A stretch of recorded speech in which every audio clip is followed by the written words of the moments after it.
Kenapa Nabi mengajarkan wudhu dulu? Padahal orang ini yang salahnya sholatnya. Kenapa wudhunya yang diajarkan? Kata para ahli hadis, ini menunjukkan ada kaitan antara wudhu dengan sholat. Kalau orang benar wudhunya, pasti benar sholatnya. Kalau orang wudhunya salah, akan berdampak pada tidak sempurna sholatnya. Silakan ibu cek, anak ibu wudhunya seperti flash, cepat, kilat.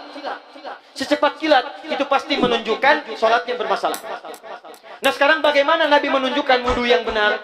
Yuk kita lihat pelan-pelan. Buka Quran surah kelima ayat ke-6, paling kiri sebelah atas. Ayo lihat sini, lihat. Kata Nabi kalau sholatnya ingin sempurna dimulai dari wudhu.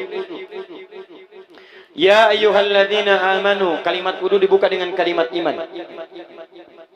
Idza qumtum ila shalah, kalau kamu ingin sempurna dalam menunaikan salat, faghsilu wujuhakum, maka mulai dengan menyempurnakan wudu. Lihat baik-baik, saya tidak bermaksud mengajarkan, hanya mengulang kembali apa yang kita pelajari.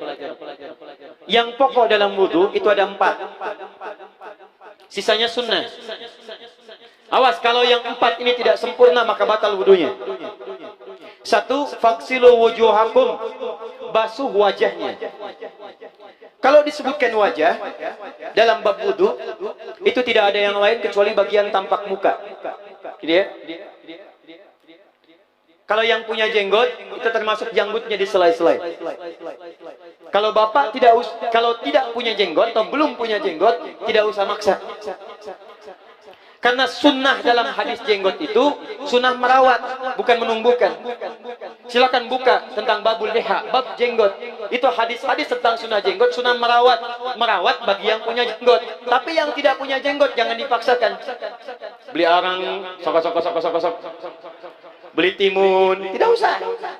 Ya, tapi kalau ada jenggot ya silakan rawat dengan baik supaya menampakkan nilai-nilai kemuliaan. Tahan. Sekarang kita mulai. Bagaimana cara berwudu yang baik? Perhatikan baik-baik. Kata Quran, faghsilu, membasuh wajah. Kalimat Qurannya menggunakan kata ghasala. Ghasala itu ambil airnya, tumpahkan di tempat yang dibasuh.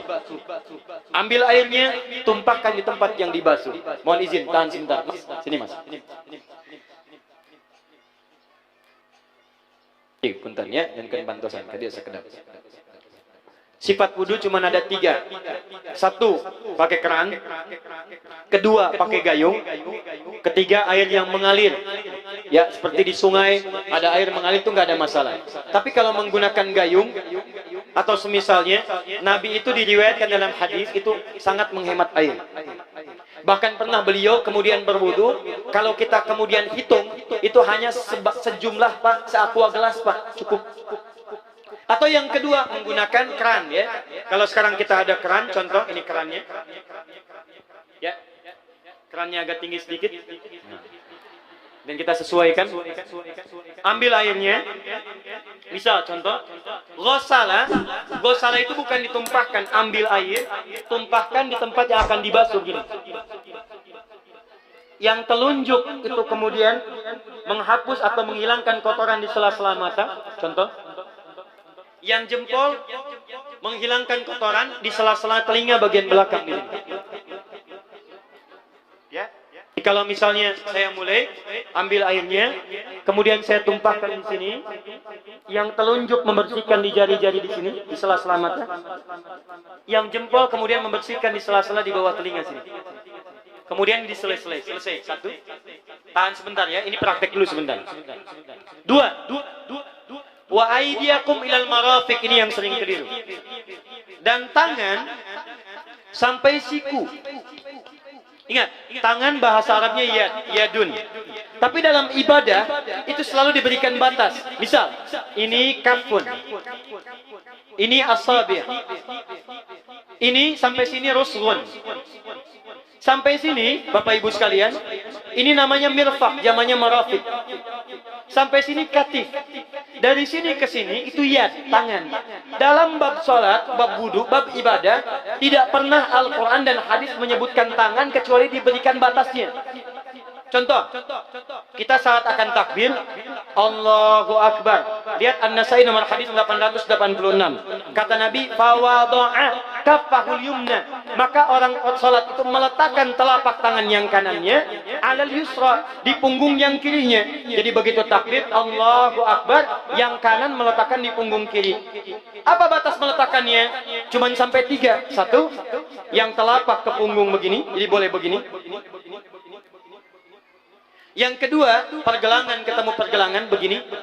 Rusgun ala rusgin. Jadi begitu takbir Allahu Akbar, ini boleh. Tapi nggak usah diukur Pak ya, jangan telat. Allah. Pas, cepat. Boleh nanti lebih sedikit ke sini. Yang tidak boleh, awas, ini dilarang dalam hadis. Yang tidak boleh kata Nabi, jangan engkau bersedekap seperti orang sombong. Kata para ulama bagaimana? Ketika tangannya bertemu dengan mirfaknya begini.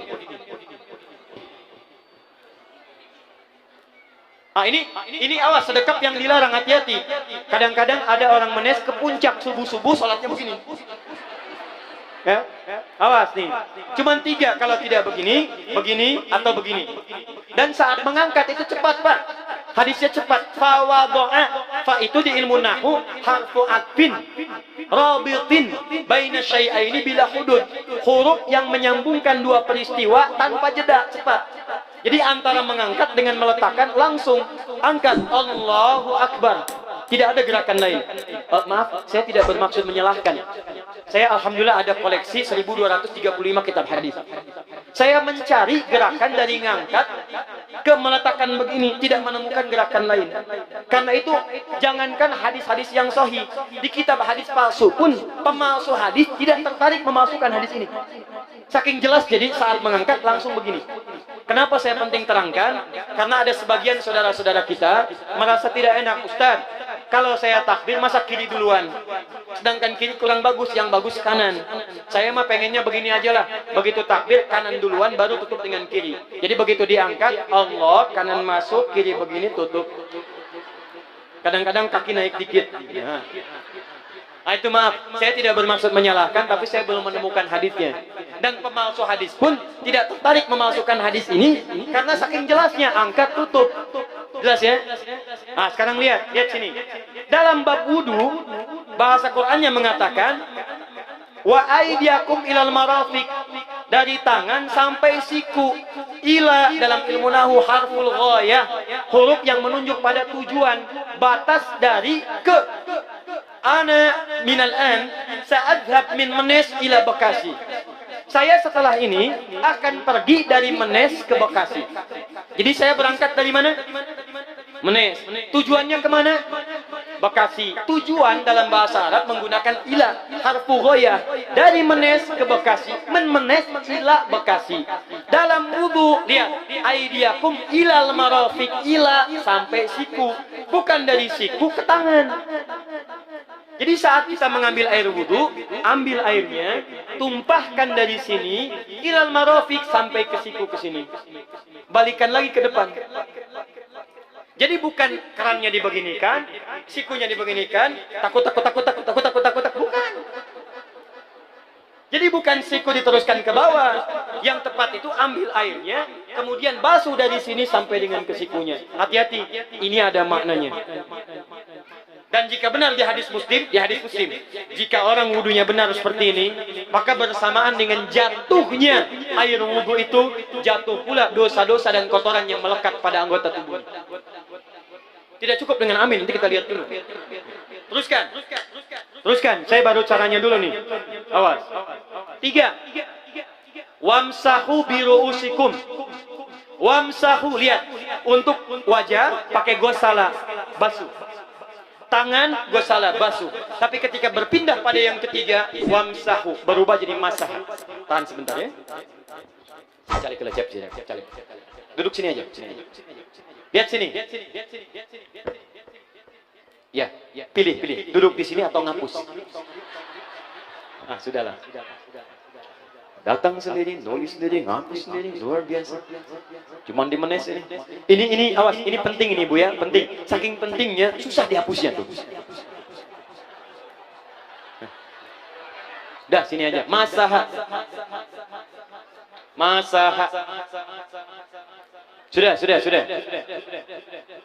Masaha artinya mengusap. Kalau yang tadi membasuh, kalau masaha mengusap. Jadi yang ketiga ini tidak usah dibasuh. Jangan tumpahkan air di tempatnya, tumpahkan airnya kemudian usap tempatnya. Pertama, wamsahu biru'usikum. Masya Allah. Kata Allah, bagian ketiga, usap kepalanya. Awas, hati-hati. Tangan selesai pindah. Pindah kemana? Bukan ke rambut, tapi kepala. Kepala. Jadi dalam bab wudu yang diusap bukan rambutnya, kepalanya. Itulah keadilan Allah. Kalau yang diusap kepalanya, semua manusia yang hidup pasti punya kepala. Tapi kalau yang diusap rambutnya, ada ketidakadilan karena tidak semua orang punya kepala, punya rambut. Tuh. Nah sekarang lihat sini. Ketika kita diminta mengusap kepala, bahasanya masaha. Masaha itu begini. Ini cek punten ya. Bismillah. Ini ya. Ambil airnya, tumpahkan, baru kemudian diusapkan ke kepala. Paham ya? Kalau yang gosala, ambil, tumpahkan di tempat yang akan dibasuh. Tapi kalau masaha, hati-hati. Ambil airnya, tumpahkan, baru diusap. Jadi bukan diambil air, tumpahkan di kepala begini. Paham? Tahan, sebentar. Dan ini menggunakan huruf ba, Masya Allah. Ba, lihat, wajah tidak pakai ba. Tangan tidak pakai ba. Tapi khusus untuk kepala pakai ba. Wamsahu bi. Huruf ba dalam ilmu nahu. Coba dibuka yang suka ngaji. Buka kitab Bughnil Labib an Kutubil A'arib. Halaman 29 sampai dengan 59. Di situ ada penjelasan karya Ibnu Hisham Al-Ansari. Ibnu Hisham Al-Ansari. Itu ada penjelasan tentang makna huruf ba. Huruf ba itu punya 14 arti dalam bahasa Arab. Ada ilsaq, ada istighraq, ada muhabah, ada ba li tab'id. Ba li tab'id dibagi dua. Tab'id ma'al hudud wa tab'id bila hudud. Nah yang ba ini, ba, kenapa pakai ba? Kata para ulama dari huruf ba yang 14 ini ada 3 makna yang diterapkan dalam ayat wudu. Satu, istighraq. Istighraq itu membasuh keseluruhan.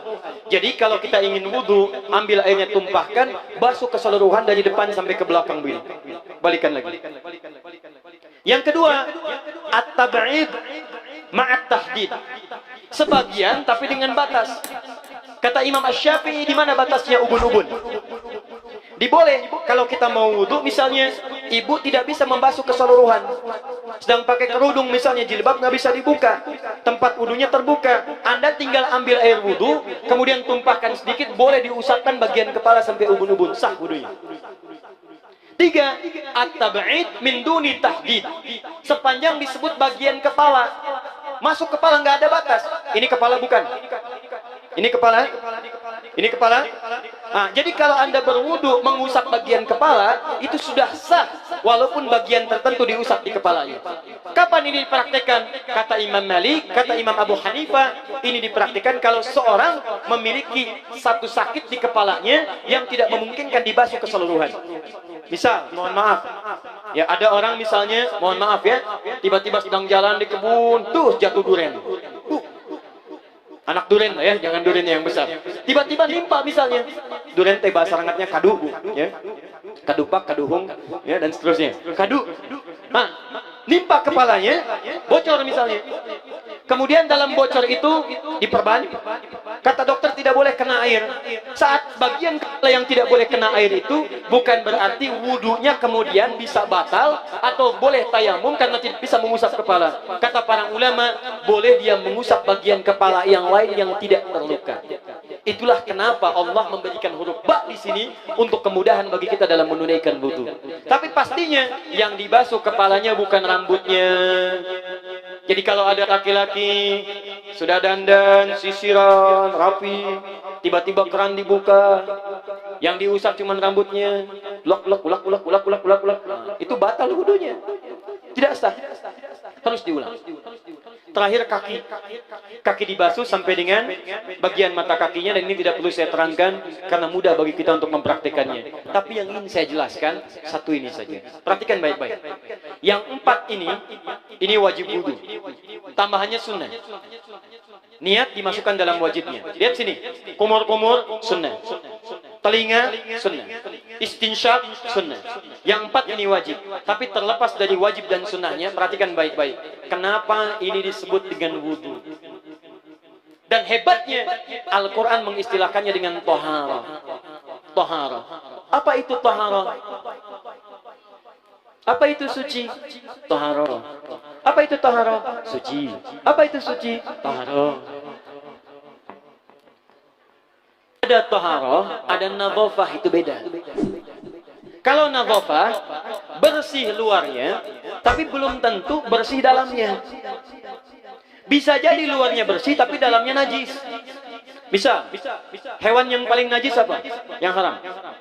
Misal hewan tadi itu, hewan babi misalnya, misal dibersihkan, dimandikan, disisir, sampai bersih. Bersih tidak? Bersih. Tapi halal tidak? Suci tidak? Tidak. Al-khinziru nadhifun walakinnahu ghairu tahir. Babinya bisa bersih tapi tetap tidak halal, tidak suci dia, tetap haram, tetap najis. Paham? Tapi kalau bersih luarnya dan suci dalamnya, maka kalimatnya berubah dari nadhafah jadi tohara. Tohara. Orangnya disebut dengan tahir. Kalau rajin dikerjakan disebut dengan mutatahhir. Wudu dalam Quran disebut dengan tohara. Seakan-akan memberikan pesan, maaf, orang yang wudu itu bukan hanya bersih fisik luarnya saja. Jadi kalau orang wudunya bersih, bukan cuma wajahnya yang bersih. Kalau wudunya benar, bukan kotoran di tangan saja yang hilang. Tapi mohon maaf, fisik dalamnya itu ikut suci.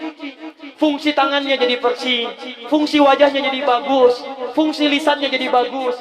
Makanya kata Nabi, kalau orang benar wudunya bersamaan dengan air wudu yang menetes, maka tumpahlah kotoran-kotoran di bagian fisik-fisik tubuhnya. Jadi kalau kita benar wudunya kumur, masukkan, keluarkan, bersamaan dengan keluarnya air itu, maka kotoran-kotoran di lisan pun ikut keluar. Tangan dibasuh, bersamaan dengan dibasuhnya tangan, fungsi tangan yang kotor-kotor itu ikut hilang. Hadis Muslim.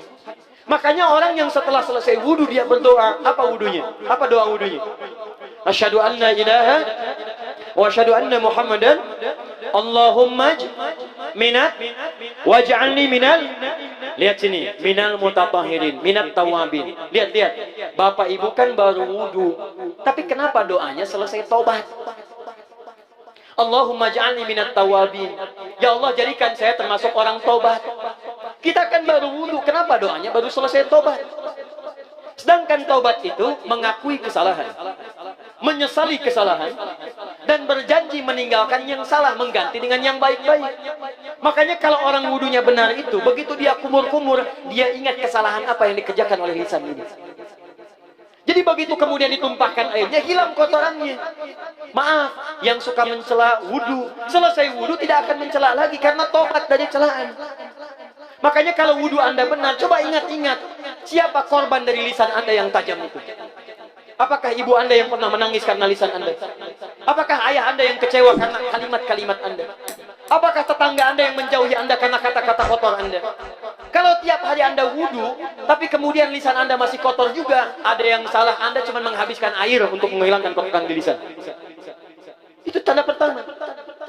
Tangan basuh. Makanya orang yang wudunya benar, tangannya tidak akan berbuat yang kotor lagi sampai ke ujung kakinya. Karena itulah ibadah ini disebut dengan wudu, seakar dengan kata dau. Kata para ulama, mereka sebagian mengatakan dau artinya cahaya, dau artinya sinar, dau artinya al-husnu, baik budi pekerti. Kalau orang benar wudunya, bertambah sinar di tangannya, sinar di wajahnya, sinar di lisannya. Apa sinar itu?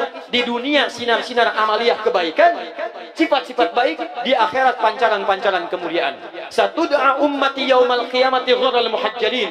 Akan dipanggil umatku di hari kiamat dengan banyak cahaya melekat di tubuhnya.